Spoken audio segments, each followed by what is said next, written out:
This is going to be a quick opening review of this Diablo Curved Contact Edge Carbide Tooth Oscillating Blade that I bought with my own money because of a project I'm working on. It's got a 2 3/4 inch width, 1 inch cup depth, and I have a DeWalt, so I don't expect to have any problems.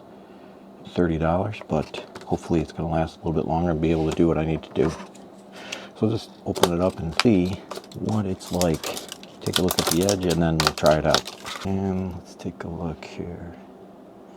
Can't tell if it's focused, but definitely nice edge. Let's try it out. Here I'm cutting through solid joint compound.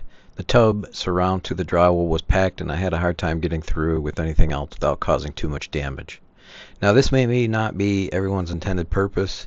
It's just the first thing I needed to try to do with the blade. I had no issues overall. Finished as sharp as when I started without any damage to the teeth. So yeah, I think I definitely recommend over some of the cheap blades that dull right away previously that I've used.